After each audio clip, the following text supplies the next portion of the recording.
Have you lost your job? Have you lost a loved one? Are you exhausted caring for your parents, for your kids?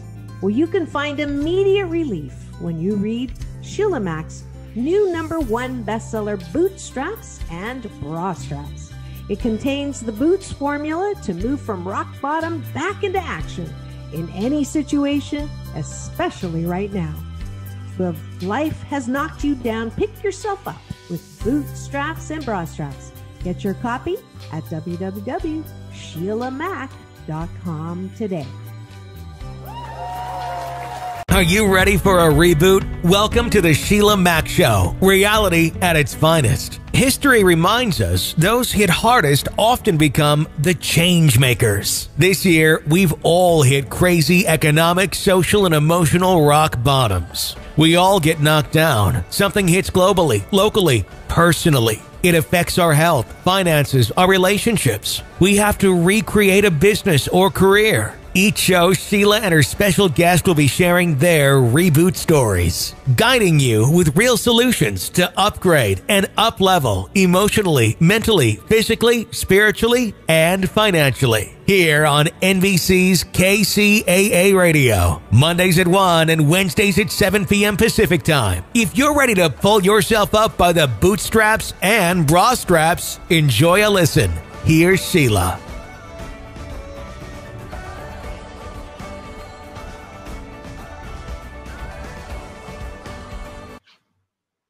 Welcome to the Sheila Mac Show, reality at its finest. Here we have real people sharing real stories and actionable steps to help you reinvent, rebuild, and reboot your business and personal life on your terms.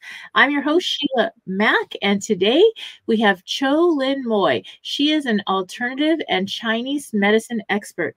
She is the founder of Integrative Healing Arts in New York City, which utilizes acupuncture, herbal medicine, and energy healing to treat patients. Cho has over 19 years of experience in alternative and Chinese medicine and is a licensed acupuncturist and herbalist. She is also the best-selling author of Will I Ever Get Pregnant? The Smart Woman's Guide to Getting Pregnant Naturally Over 40. Using her fertility protocols and Chinese medicine, she helps couples conceive naturally.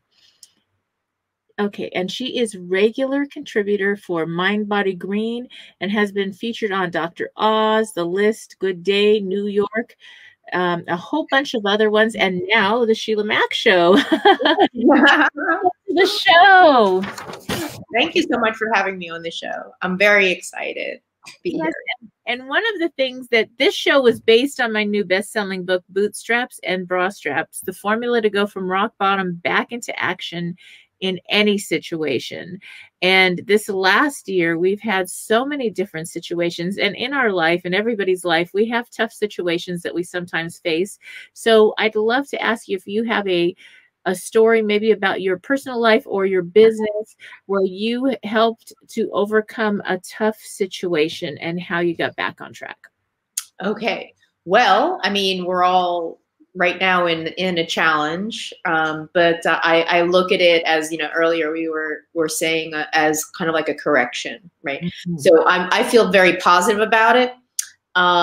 What I can share is a story, you know, from one of my patients very early on in my practice, which is really one of the reasons why I focus a lot on fertility, on women and fertility, because it is such a painful situation. And 1 in 8 couples struggle, you know, to have a child. And so this woman, she was actually on the West Coast and was in New York for like a 6-month sabbatical. And she was 41. And really, she and her husband were going through their very last. They were like, okay, this is going to be our last IVF cycle. We're gonna try it in New York while they were here. And so she was coming to me from a colleague, and so I was treating her, talking with her, and she was taking the fertility drugs, the medication, and they told her, look, you like your eggs are not, you know, it's not developing. They're not developing. And the physician actually, maybe, I don't know why he said it to her, was that, well, maybe you're just not meant to have a child, right? Mm. And this, I mean, she was she was good. I mean, she was good, emotionally strong. But, when someone in a white coat and a stethoscope kind of says that, it is really just devastating. And you're in the middle of going through a process, right? Mm-hmm. So, really working with her, and and really it's to credit to her that she persisted and she continued. Mm-hmm. And one of the things that I had said to her was, well, first of all, if there is a God, right, mm-hmm. that person is not it. Nothing is, I mean, there's truth that's out there, and for everyone, there's statistics, there's truth, but the question always is it your truth, right? Because we always look at numbers, we look at things, and then we decide to make meaning, and we accept it. Is that really true or it's not? Mm-hmm. And I said, look, we're going to do these treatments and let's see what happens. And she saw me on the Friday because, she'd been told this. Her next appointment was the Monday, and Monday, guess what? 3 eggs had developed, and so they did the retrieval. And they said, okay, all 3 were able to fertilize. And one of them, they said, wow, but this one is perfect. Mm-hmm. And what happened? She had a baby. She had a healthy baby. And really what is this important is this, the mind shift is really to know somehow that no matter what someone is saying, that there's internally that and one of the privileges that I've had over the last 19 years is really, being the facilitating for the people that are coming and wanting healing. Mm-hmm. And the healing process is within them. So I help them, and they are the heroes of the journey that they're taking. And so this is a big part, overcoming adversity is to really, look at what is really happening here and then taking action. So she just believed. I mean, we're oh, if she just believed that, maybe she would have energetically given up. She would have, and the fact is really we need to recognize that it's from their perspective, and then really, take in what is, I would say, relevant, or what in turn you feel is true for you. And a lot of it isn't, and so it creates that dissonance of that's not really me, but they're the expert, right? And so, wow, that's very exciting. Yeah, that is. And, that is something that I know for myself. I have 6 children. Well, what happened? Woman. I had one. And then I was told by doctors that was it. It wasn't working out, and I couldn't have any more children. So I came out of the foster care system as a young child. So I wanted to give back. I was already mentoring at a girls' home. So I ended up adopting 3 other children. Then guess what happens? I got pregnant back to back with 2 other children. So I have 3 of my own and 3 that were fostered to adopt. And I almost feel like it was a soul contract that those other 3 came into our lives and our family. And it was just meant to be that way. And there's no, I mean, it wasn't like I did anything myself differently, but it was just the timing of it was right. And I didn't ever let go of, I never really let go of the belief that I was going to have 3 children of my own, physically, birth 3 children. And it was true, because even as a young girl, I was I know I'm going to have 3 of my own children. I will probably have more children. I'll have a big family. And that was exactly what happened. So the doctors don't always know everything that's supposed to show up and occur in life, for sure. I totally agree with that. Yeah, I mean, it's really, it's interesting that there's this knowing that there's more. And I have to say, again, for as long as I've been practicing, that I've seen that, fertility is more than hormones and biology. There's more there. And we cannot push that aside. I mean, science likes to kind of like keep it, in one category. But there's something else. There's that substance. Mm-hmm. Right? And really, that is like that kind of knowing that you're like, okay, that can happen. Like anything is possible, right? If we can hold that possibility open, that's creative energy, right? And women are these vessels for creation to come in. So long as we know that that is possible, then we're ready to receive.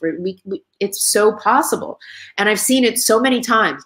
And really, when you are with physicians that have been around for a really long time, and even like an oncologist, you can say, isn't it true that some people just spontaneously heal? And they go, yeah, that is true. And they don't know why. So I think we really need to look at, how we look at, our world around us. Right. And yeah. Yeah. And I mean, I personally believe doctors are incredible.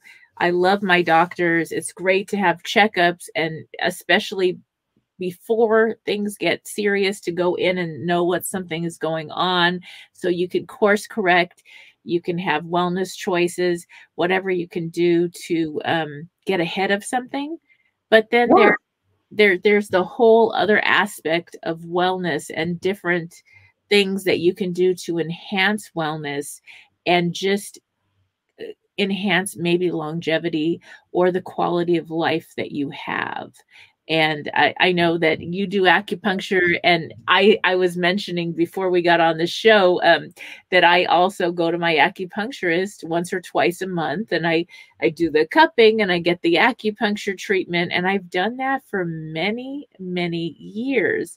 And I can go back to as far as when I was 18 years old was the first time I was actually working at Jet Propulsion Lab, which was a big deal. It was wow. I get a job there. I was programming. It wasn't the job for me, but I was good at what I did because I needed the money. I was a young parent, and I got rear-ended by a semi-truck. The guy was on drugs and alcohol, passed out in the steering wheel, and there was no way to get away from this truck. And so the car was totaled, and they took me away, in the ambulance, and they told me, you're going to be disabled for probably a year or two. And I was like, but I can't not go to work. I just got this really good job. Young people, I guess maybe if I was older, I'd be like, oh, great, I'll take time off. But I didn't want to, and I didn't want to be in pain. I was so stiff and sore, obviously. And so I did alternative medicine, and I went to an acupuncturist probably the second or third day. I think it was maybe the third day because I was so stiff. Took a few days to be able to get in a car again. And I had somebody drive me there. And within 2 weeks, I was back at work. Holy smokes. And I still went in for treatments, and I did some other things, and it really made a difference. And obviously because I was so young, probably that helped. But I mean, that definitely helps. It's really one of the things with Chinese medicine, which includes like acupuncture, the Zodiac. It's also meditation, food, exercise, massage, herbs, all of these different things. Is the focus is on longevity, right, and cultivating health. And so the time to really treat something is going to be like now, right? And so you were like going at the time that you did was in that window of when the body is activating, we got to heal, right? So we know that there after, 3 weeks, 6 weeks, that if something is not resolving, it goes into like kind of a chronic phase, and the body kind of just says, all right, we'll just put, we'll make it so you can walk okay, and then that's it, we're done, and not necessarily fully healed. But when you're in that window of where the body is looking to really like heal everything, right, then what you're doing is you're helping it, you're guiding it. The acupuncture guides it, the herbs kind of guide it, like just help it along. And so that's like a really big, it was like the timing of it was great that you did. And yes, being young helps a lot, right? Because you've got you don't have a long history of like illness or, abusing your body or something like that. So yes. So and I've been going ever since. Like that's been like, okay, well, if this hurts or that hurts, I'll go there first and see, and then I'll go to my doctor if something continues or whatever, and I'll do my checkups. But it's really made a difference in my life over the years, I think. And I think it's just a great thing that's been around for, I think, longer than most doctors, American medicine. Way, way long. I mean, the what we call like the Yellow Emperor's Classic is the like the first written book, and there's one even a little bit older, and that they look at that it was written around 250 BC, right? Which means, and it was compiled most likely by a group of authors. So we look at if that was when it was written, but the medicine is so much older, and really that it's got thousands and thousands of years of evidential, cases and data. So when we come up against like what science, if they don't understand it within their filter of the way that they look at it, they kind of go, oh, it's pseudoscience, it's not real. But we've got so much evidence that it works. And it's just not fitting into their, the lens that they're looking at, because they need it to be a certain way in order, for them to look at it. And then instead it looks like, well, maybe it helps. But really we have to look again at the model.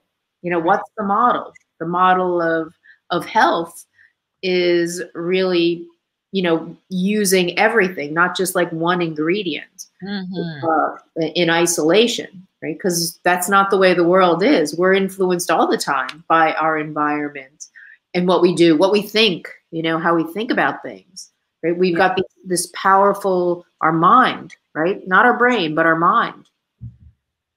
Yes, and I think about when you say you take and do a lot of different things together, it's a combined effect, and it's your whole body.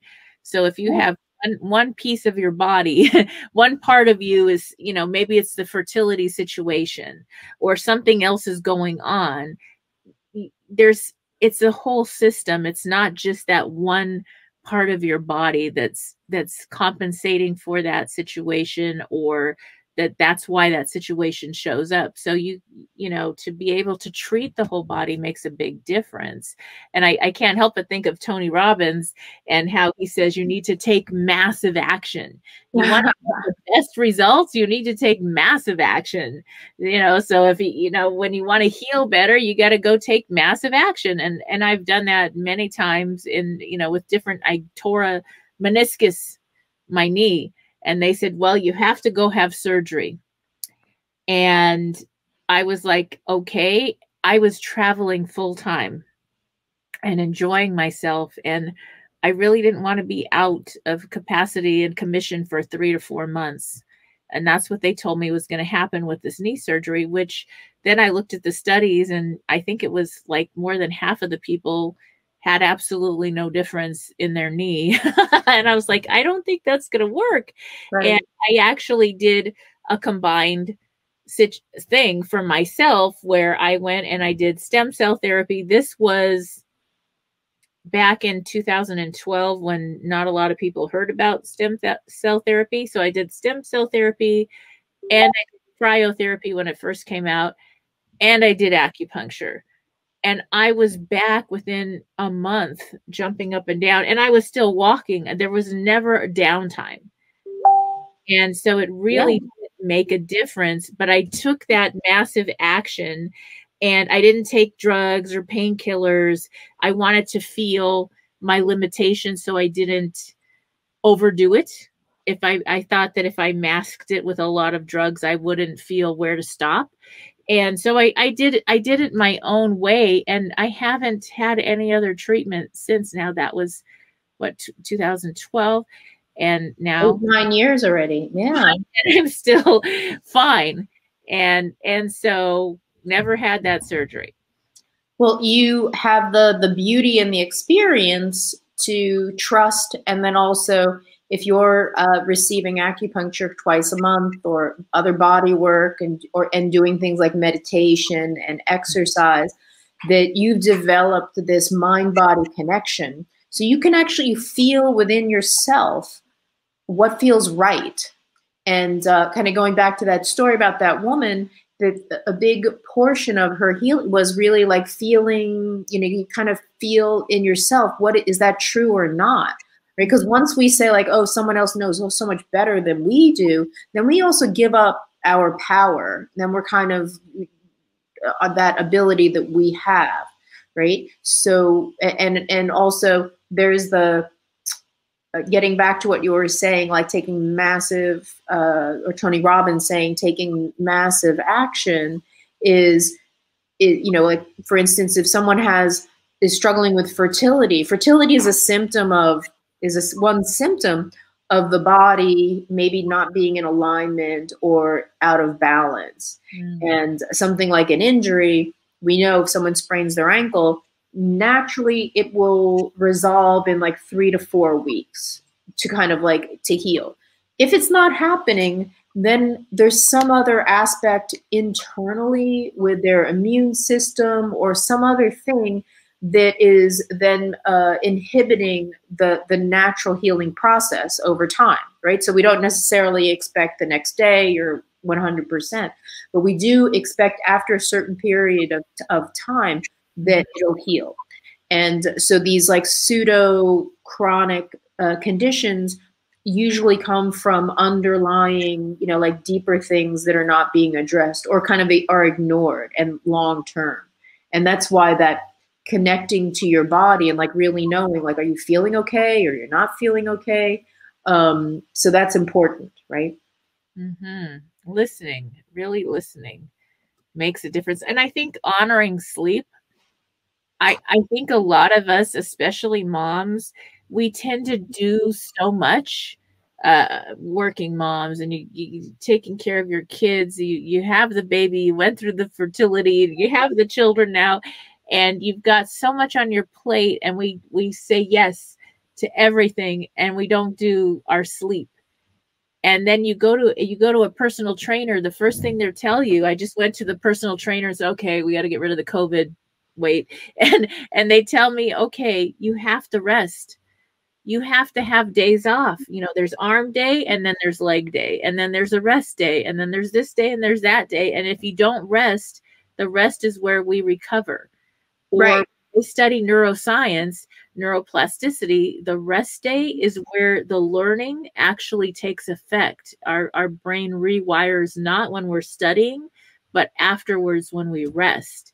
Sure. And so that's something we kind of, as a society, rest is frowned upon.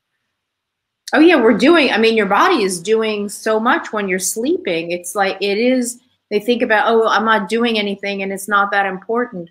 But, sleep is where your brain is able to regenerate. And when we don't get enough sleep, even one night of not sleeping well, that they know that the chemicals in the brain, you start to develop the amyloid plaque. It's the chemicals which are associated with things like Parkinson's. So sleep is really important, and long-term sleep deprivation linked to things like dementia, right? And also not sleeping, definitely hormonal imbalances, and that affects with fertility, right? And women, women's health has a lot of hormones related to, menopause and bone and emotionally, like feeling with depression or other like anxiety and stuff too.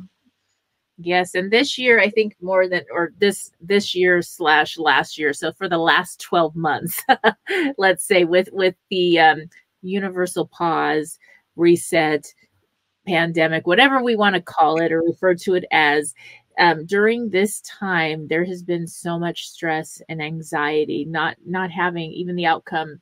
We're just barely figuring out our election political process outcomes. And so there's so much that has caused anxiety, depression, stress. Do you have tips for people listening in to help them cope with this type of stress and anxiety so it doesn't affect the health? Oh, yeah. Well, one thing is you have to get off of social media, except for watching your show, right? There is the recognize and actually maybe clear your cache with regard to the computer, because anything that you've looked at or read, then what'll happen is the algorithm keeps on sending you more and more sensational headlines. And so that's important, that I think is one thing, so they don't keep jumping in front of you. And really consciously look at, what is positive. What is positive? You turn whatever it is into positive. Even this cosmic correction that we're in, what's happened is that, people now are spending more time with family. They are realizing, how important certain things are, spending time with their children, with education, recognize, how important health really is. And, in this country, we're extremely unhealthy. A lot of overweight, we don't eat well, poor sleep, right? These are all of those, the obesity, diabetes, heart disease, all of the comorbidities that have been showing up as deadly. It's just a really fast forward. And so we have an opportunity to do something about it now, right? And hopefully that this is something that will, be not to be afraid of, but to really take action, that massive action. Now is the time. Do some jumping jacks in your living room. Yeah. You got to think about drinking water. Lots of things that we were kind of oh yeah, taking for granted, or oh yeah, if I have time I'll exercise, or oh yeah, I always wanted to lose weight, and so the time is now to do that. And it's literally, we've been in lockdown, right. And we hope that because this is such a strong message, that's universal, everyone's doing the same thing, they're concerned about their health, that it's going to shift for people to making change and taking personal action and also personal responsibility, right? We're very fortunate that there's been a very fast response that was already being researched to start making a vaccine. That there's so many, and it's the whole world is doing it. The whole world right now is taking some steps, and then we get to have the privilege to see what's working, and also we can take action ourselves. And so this is, we don't have to wait for the next, next time something comes around. We have to be ready. We have to know that it is possible. They've been waiting for another 1918 flu to hit. They've been oh, could this be it? Could this be it? Yeah. One of the things that even before that was polio. And that was devastating. People were afraid to leave their houses for 10 years. For 10 years, right? And there was no vaccine. It took 40 years. Or something. And so we that health crisis helped us to develop, we'll say us in general, to develop things now that could prevent something like polio, prevent something like smallpox, right? So we have to look at this, what we're in is also going to help prevent something in the future. Yes. And I know I was raised partially by a grandmother who lived through, she was born in 1908. So she lived through that first Spanish flu and the Great Depression. And then my mother actually contracted polio as a child. And she was exposed to some other things that were pretty bad. I forgot what it is, that one that you get the really bad cough. She was a nurse. Cough? Was it whooping cough? No, it's another one. Forgot what it is right now, but it's a bad thing. So you have to get a chest x-ray, and they always test you when you work at schools for this. TB? Yes, she got that. So she tests positive for it, but she's negative, but it's because of the exposure being a nurse. Right. And so, and she had polio and, you know, and so there was so much. And I remember my grandmother telling me about all this stuff and thinking, we're better than that. We are so much, you know, like we are scientific now, and this is not possible because we are advanced. We wash our hands. You know, we have grandma did not have running water when she was a little girl. So we have all these advancements. You know, we know about germs and treatments. We'll never, ever have such a thing as this Spanish flu or something, a big pandemic. And here we are. So grandma was right. And there are many gifts in it for myself and my family. I know that my youngest son had passed away. He had a heart condition, Wolff Parkinson White. And so he passed away at the age of 22 in December. And my daughter moved home with me. And then the pandemic hit. And the other kids, you know, they're a little older, so they'd come over. And she says, Mom, if ever we needed a universal pause, it was this year for our family to heal. And we have had the best family times and we thought, okay, we needed so many months. We needed more time. And we needed to be able to have these long walks and long conversations and be present for each other. And so, I mean, out of the mouth of my youngest daughter, she's like, oh, we needed this. And we're all like we're a type A kind of family. We're all working, going to school, all this. And yet we appreciated it. And it's really blessed us as a family. And as a mom, I have a couple of the kids that are the colleges, the dorms are closed and they're home because they're all grown. And so the youngest are home. And you know what? I'm like, this is such a gift of time that we usually don't have these times. We're so busy and we've got to, you know, you've got to go to school, you've got to go to work, you've got to do all these things. And we never make time, as much time as we'd want. And so I'm having a great time during this. I confess. Mom. Sounds terrible. I mean, it's like for other people that probably go, what? I mean, yeah. I have a daughter who she's in her first year of college and University of Toronto, but you know, waiting for her visa, waiting, and then travel restriction. So she has been, you know, attending as an engineering student from her bedroom, right? Yes. And I said, you know, you've got laundry, right? You have like food on the table. You've got good internet because a lot of her friends overseas, they're in their, you know, some of them are in their dorm rooms, but they have terrible internet, right? So they're trying to even attend these hybrid situations. Right. And they say like, we have like excellent, you know, like we've got all of these things plus being in New York City.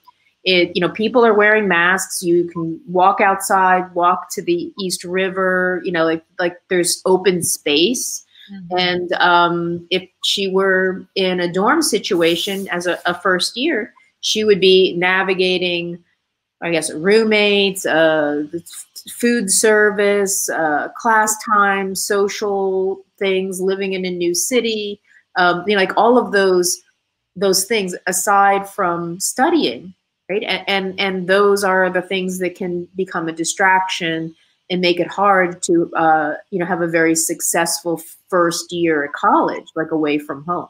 Mm-hmm.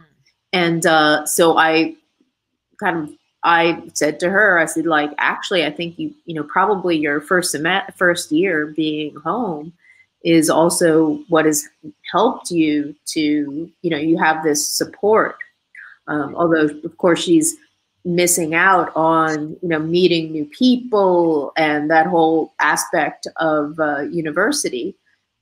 And at the same time, has like immense support for a first year at college. Yes. So, I mean, it is, there's pluses and minuses, because definitely the social aspect of being on campus, that whole thing, I know that my kids miss that. They actually were on campus for January, February, and then March. Everything closed down. So that was what they did.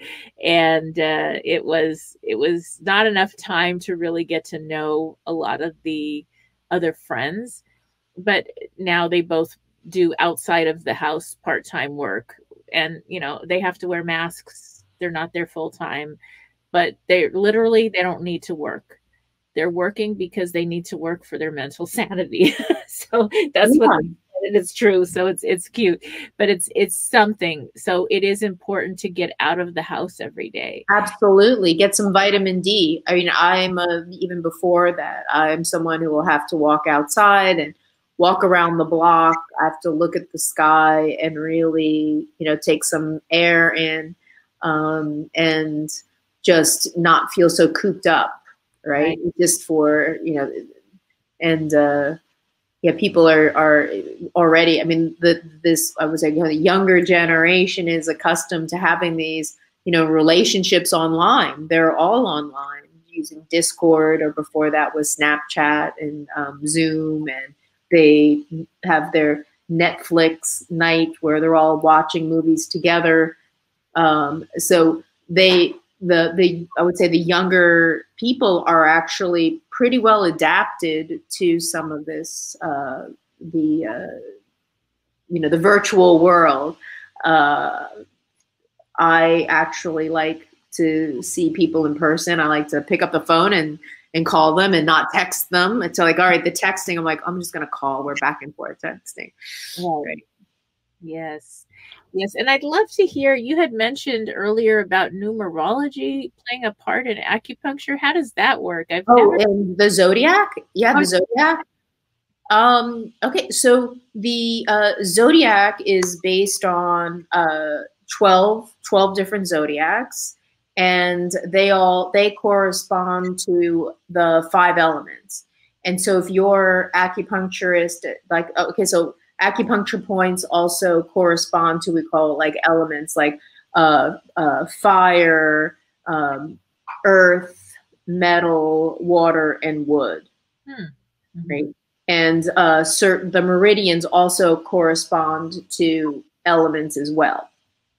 And so with the Zodiac is really like when you were born. Like, for instance, I did a Facebook Live for the American Acupuncture Council on Wednesday, and I talked about the year of the ox that we're coming into.